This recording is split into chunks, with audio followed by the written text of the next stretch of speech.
Hello students, welcome to smart world school of complete education. और आज हम 7th standard के हिस्ट्री के फर्स्ट चैप्टर की शुरुआत करने वाले हैं। तो लेट्स बिगिन। लेकिन उससे पहले मैं आपको बता दूं कि हमने ये पूरा जो वीडियो है वो चैप्टर वाइज और पेज वाइज रखा हुआ है। हर एक जो पेज नंबर है उस हिसाब से आपको मिलेगा। जैसे ये पेज नंबर है 1, तो इसका एक्सप्लेनेशन आपको 1 नंबर के वीडियो में मिलेगा सोर्सेज ऑफ हिस्ट्री के। तो इस तरीके से हमने रखा है, सारी चीज़ों को हिंदी इंग्लिश में हम एक्सप्लेन करेंगे। राइट, सो टाइम वेस्ट ना करते हुए चलिए शुरू करते हैं। Chapter 1, sources of history. Chapter 1, sources of history. We studied ancient Indian history last year. हमने पिछले साल एंशंट इंडियन हिस्ट्री के बारे में पढ़ा था। दिस ईयर, इस साल, we are going to study the medieval period of Indian history. इस साल हम क्या करने वाले हैं? मिडेवल जो है medieval period of Indian history के बारे में पढ़ने वाले हैं। Broadly the period from the 19th century CE till the end of the 18th century CE is considered to be the medieval period of Indian history. ठीक है, कब से कब तक बेटा मिडेवल हिस्ट्री बोला जाता है? ओके, तो हमने इससे पहले जो है एंशंट हिस्ट्री पढ़ा, अभी हम मिडेवल हिस्ट्री पढ़ रहे हैं। तो 19th सेंचुरी से लेकर के 18th सेंचुरी तक जो है उसे मिडेवल हिस्ट्री कहा जाता है। In this lesson we are going to study the sources of medieval history. ठीक है, तो क्या करने वाले हैं हम लोग?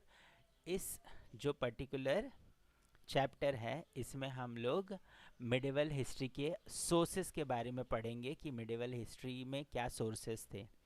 History gives us a chronological, scientific and systematic account of past events. ठीक है, ये एकदम ध्यान से अपने दिमाग में बिठा लो बच्चों, बहुत इंपॉर्टेंट है, आपसे पूछा जाएगा। क्रोनोलॉजिकल मतलब पहले क्या हुआ, उसके बाद क्या हुआ, उसके बाद क्या हुआ, उसके बाद क्या हुआ, तो इसे क्रोनोलॉजिकल बोलते हैं। साइंटिफिक, ठीक है, ऐसे ही नहीं कि मेरी मर्जी में आया तो मैंने बोला, उसके लिए कुछ जो साइंटिफिक प्रूफ्स होते हैं, है ना, जो रिटर्न सोर्सेज है, ओरल सोर्सेज है, फिजिकल सोर्सेज है, उन सारी चीज़ों को साइंटिफिकली एनालाइज करके उसका जो है इंफॉर्मेशन निकाला जाता है कि ये कितना पुराना है, ये कब हुआ, ये कौन से साल में हुआ, ऐसे। और सिस्टमेटिक तरीके से होता है। समझ में आया? ठीक है, तो history gives us a chronological, scientific and systematic account of past events. ये ध्यान में रखना बच्चों। हाँ, तो क्रोनोलॉजिकल कब क्या हुआ, साइंटिफिक तरीके से और सिस्टमेटिक तरीके से हमें इवेंट्स का इंफॉर्मेशन देता है जो पास्ट में हो चुका है। 4 factors are very important from the view point of history. ठीक है, हिस्ट्री के पॉइंट ऑफ व्यू से 4 इंपॉर्टेंट चीज़ें होती है। 4 पॉइंट्स क्या? They are individuals. ठीक है, एक इंसान, आम इंसान जैसे आप हो, मैं हूँ, इंडिविजुअल्स। सोसाइटी, ठीक है ना, एक सोसाइटी मतलब जैसे एक अलग तरीके के लोग जो एक जगह पर रहते हैं, जैसे आप अपनी सोसाइटी में रहते हो, है ना, बहुत सारे लोग रहते हैं, अलग अलग घरों में रहते, तो ये सब सोसाइटी कहलाता है। जब बहुत सारे लोग एक जगह पे रहते हैं और साथ में मिलके रहते हैं तो उसे सोसाइटी कहते हैं। प्लेस, कौन सी जगह पर हुआ, ठीक है, कौन सी जगह, प्लेस एंड टाइम, राइट। तो 4 चीज़ें, individual, society, place and time के हिसाब से हिस्ट्री लिखी गई है। History must be based on authentic evidence and proofs. ठीक है, ऑथेंटिक एविडेंस और प्रूफ्स, ऐसा नहीं कि कोई भी बोल रहा है तो नहीं होगा, ऐसे नहीं चलेगा। एविडेंस मतलब प्रूफ चाहिए उसको कि हाँ ये चीज़ है तो इसकी वजह से ये है। समझ में आ गया? This proofs are known as the sources of history. तो जो प्रूफ्स होते हैं ना, तो वो प्रूफ्स को हम क्या बोलेंगे? सोर्सेज ऑफ हिस्ट्री बोलेंगे, जिससे हमें पता चलता है कि वो इवेंट कब, कहाँ, कैसे हुआ, तो उसे सोर्सेज ऑफ हिस्ट्री कहा जाता है। Let us classify this sources into material sources. ठीक है, अब ये सोर्सेज को हम क्लासिफाई करेंगे, मतलब बांट देंगे अलग अलग हिस्सों में। तो क्या होता है?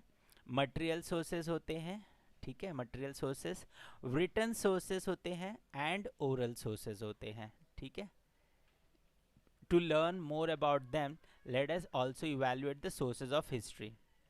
ठीक है, तो अभी हम लोग क्या करेंगे, सोर्सेस ऑफ हिस्ट्री के बारे में इन डिटेल में पढ़ेंगे। तो कितने 3 तरीके के होते हैं एविडेंस या सोर्सेस जिससे हमें हिस्ट्री के बारे में पता चलता है, तो वो है मटेरियल सोर्सेस बच्चों, रिटन सोर्सेस और ओरल सोर्सेस। तो ये 3 चीज़ों को ध्यान में रखिए, 4 बार रिपीट कर लीजिए, आपके दिमाग में बैठ जाएगा।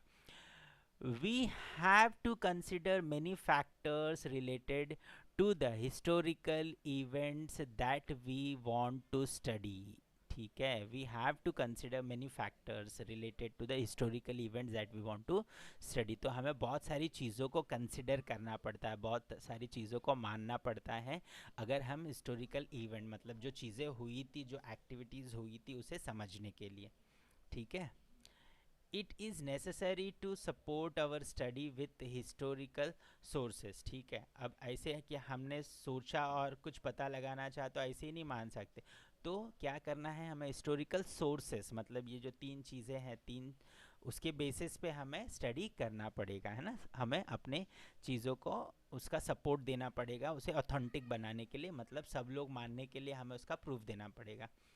This sources have to be classified. अब ये सोर्सेज को हमें क्लासिफाई करना पड़ता है, राइट। तो जैसे हमने बताया, रिटन सोर्सेज, मटेरियल सोर्सेज और oral sources. We have to see whether they are authentic, मतलब उसका सच में कोई अस्तित्व है, ऑथेंटिक है, अस्तित्व है कि ऐसे ही बोला जा रहा है, हमें उसको ध्यान में रखना पड़ेगा। It is necessary to use this sources judicially and only after a critical analysis. ठीक है, अब मिल गया कुछ भी तो हम कुछ नहीं बोल सकते, हमें पहले उसे कानून के हिसाब से, नियम के हिसाब से, जो लॉजिक्स है उसके हिसाब से वो सही है, जुडिशियली, है ना, कानून के हिसाब से। And only after critical analysis, मतलब उसको एकदम अच्छे से समझने के बाद, एनालाइज करने के बाद, उसकी गहराई को जानने के बाद ही हम उसे मान्यता दे सकते हैं या हिस्ट्री में शामिल कर सकते हैं। Forts have an important place among the material sources, है ना, जो किले होते हैं तो वो फोर्ट्स, अभी मैं दिखाऊंगा आपको फोर्ट्स क्या होते हैं। तो वो किले जो होते हैं उनको मटेरियल सोर्सेस बोला जाता है। सब major types of forts are hill forts, forest forts, sea forts and forts on the plains. Mountains includes, अभी माउंटेन्स में है ना, उसमें समाधीज आ जाता है, ग्रेव्स आता है, विरगला आता है एंड बिल्डिंग्स इंक्लूडिंग प्लेसेस। ठीक है, तो ये सब हम देखते हैं, राइट। सो अभी देखते हैं हम लोग जो अलग अलग फोर्ट्स हैं उसके बारे में। देखिए यहाँ पर ये है ना, ये समाधि है, राइट।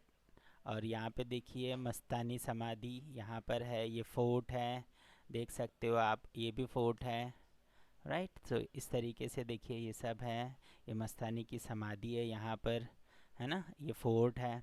तो आप गए होंगे कभी ना कभी घूमने के लिए, नहीं गए तो बेटा ज़रूर जाना, फोर्ट देखना। ये हमारे राइट हिस्ट्री का एक बहुत अहम हिस्सा है और हमें प्रैक्टिकल ही सीखना चाहिए। ठीक है, एंड बिल्डिंग्स इंक्लूडिंग प्लेसेस, ठीक है, ministerial mansions, queens quarters, right. ये देखिए अलग अलग क्वींस के क्वार्टर्स है, ये देखिए बहुत बड़े बड़े क्वींस है ना, the queens university of beast. अभी उस ज़माने में तो क्वींस रहा करती थी, अभी तो कैसे उसको बदल करके यूनिवर्सिटीज़ और क्वार्टर्स में बदल दिया गया है। इंडिया के देखिए ये है, ये है ना, ठीक है। तो इस तरीके से also houses of common people, right. तो ये सब है,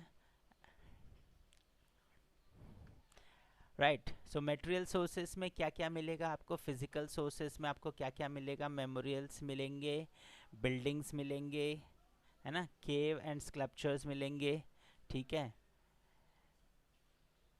इंस्क्रिप्शंस मिलेंगे, कॉइन्स मिलेंगे, कॉपर इंस्क्रिप्शंस क्या होते हैं, जो आपको देखिए ना दीवारों पे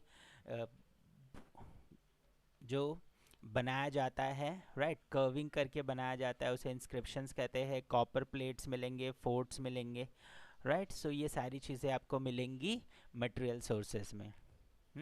और आई होप कि मैंने दिखाया भी आपको अभी ना। All provide insights about that period. तो ये सब बताता है कि उस समय पे क्या क्या हुआ था, ठीक है। Looking at them we come to know about the development of architecture and economic conditions and quality of art, style of the building construction and people's standard of living in that particular period, ठीक है। तो हमें उससे पता चलता है कि उस समय पे वहाँ का आर्किटेक्चर जो बनाने का सोच था उनका कितना डेवलप्ड था, इकोनॉमिक कंडीशन वो लोग कितने अमीर थे, है ना, इतना बड़ा बड़ा बनाया तो सोचो उनके पास कितना पैसा रहा होगा। क्वालिटी ऑफ आर्ट, उनका जब उस समय पे जो आर्ट है ड्राइंग वगैरह बनाने का वो किस तरीके से बनाते थे। स्टाइल्स ऑफ बिल्डिंग कंस्ट्रक्शन, वो जो घर बनाते थे वो किस तरीके से बनाते थे।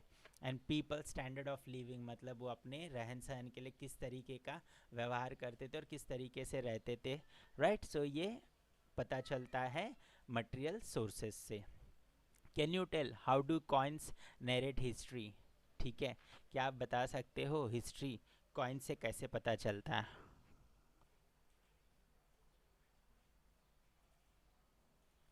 ठीक है, देखिए यहाँ पर कॉइन्स की हिस्ट्री बताई जा रही है, तो यहाँ पर हिस्ट्री बताएंगे कॉइन्स की कैसे हैं।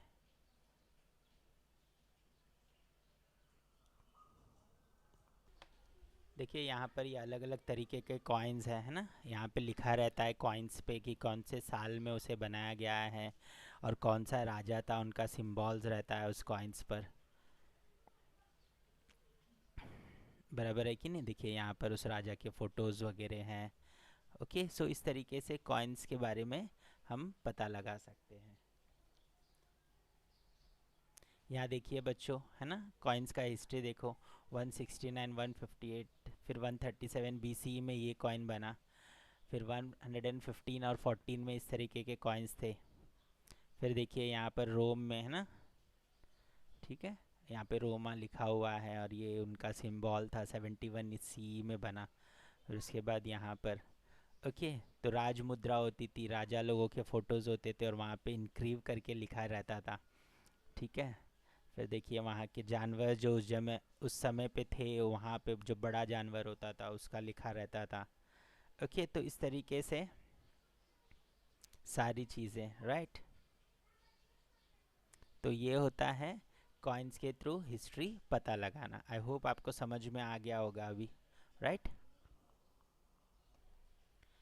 Let's learn, since ancient times coins like kawadi, damri, dhela, pai, paisa, anna and rupee where used. तो ये सब अलग अलग ज़माने पे अलग अलग समय पे जो है इन पैसों का इस्तेमाल किया गया है ना। देखिए बच्चों, ये है हिस्ट्री हमारे पैसों की। देखिए आना, एक पैसा, राइट, कवाड़ी, देख रहे हो, 100 नए पैसे। फिर उसके बाद में 1957 से 64 तक देखिए नए पैसे, 10 पैसे, है ना, नया पैसा, नए पैसे, 2 नए पैसे, ठीक है। फिर 1 रुपीज़ आया, फिर 25 पैसे आया, 50 पैसे आया, 20 पैसे आया, 2 पैसे आया, 5 पैसे आया, तो ये नए पैसे हैं। ओके, देखो 1 रुपए का नया फिर सिक्का। तो ऐसे करके जो है हिस्ट्री बनी है हमारा 10 पैसे, राइट बच्चों। तो आई होप कि आपको समझ में आ रहा है कि इससे हिस्ट्री देखो, सिम्बॉल्स देखो कैसे चेंज हो रहे हैं। Okay, some local idioms or proverbs are based on coins. For example, एक फुट की कवड़ी देना नहीं। Here फुट की कवड़ी means the lowest bit of money, है ना। एक ऐसी कहावतें भी हमको मिलते हैं, इडियम्स मतलब कहावतें, कि एक फुट की कवड़ी देना नहीं, मतलब जो सबसे छोटा पैसे का डिनोमिनेशन है, कवड़ी बोलते थे उसको, तो वो भी मैं नहीं दूंगा करके हम बोलते हैं ना, ऐसे कभी तुझे एक फुट की कवड़ी नहीं दूंगा, तो कवड़ी मतलब एक डिनोमिनेशन था पैसे का उस ज़माने में, तो उस ज़माने से वो बात चली आ रही है।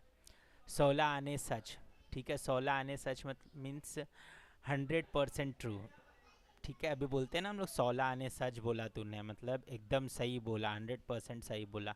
तो ये सब पैसों की वजह से, 16 आना एक बहुत ज़्यादा पैसा होता था एक ज़माने में, ठीक है। The coins made by different rulers using metals like gold, silver, copper are important sources of history. ठीक है, तो कॉइन्स जो है वो किस किस से बनाया जाता था, गोल्ड से, सिल्वर से, कॉपर से, are important sources of history. तो वो एक इम्पॉर्टेंट सोर्स है हिस्ट्री का। From this coins we learned about the rulers, their periods, governance, religious ideas. ठीक है, तो हमें इन कॉइन से क्या क्या पता चला, कॉइन्स, रूलर्स कौन कौन थे कौन से टाइम पे, फिर देर पीरियड कब से कब तक थे, गवर्नेंस वो कैसा रूल करते थे, और रिलीजियस आइडियाज़ मतलब वो कैसे कौन से रिलीजन्स को मान करके आगे बढ़ते थे। तो दिए था आपके फर्स्ट चैप्टर के, राइट, हिस्ट्री के फर्स्ट चैप्टर के फर्स्ट पेज का एक्सप्लेनेशन। आई होप कि आपको समझ में आया होगा। डिस्क्रिप्शन में दिए गए नेक्स्ट पेज के ऊपर क्लिक करिए, या फिर अभी जो नेक्स्ट आएगा उस पर क्लिक करिए, और एट द एंड जो आपको लिंक आ रहा है उस पर क्लिक करके आप फ्री ट्यूशन्स के लिए भी रजिस्टर कर सकते हो, और वहीं पे क्लिक करके आप जो है हमारे वेबसाइट से क्वेश्चन आंसर्स भी सीख सकते हो, राइट। तो इसी तरीके से जुड़े रहिए और आगे बढ़ते रहिए। अगर आपने चैनल अब तक सब्सक्राइब नहीं किया है तो अभी इस चैनल को सब्सक्राइब करिए, लाइक करिए, और अपने सारे दोस्तों के साथ इसे शेयर करिए। मिलते रहे और आगे बढ़ते रहे। All the best.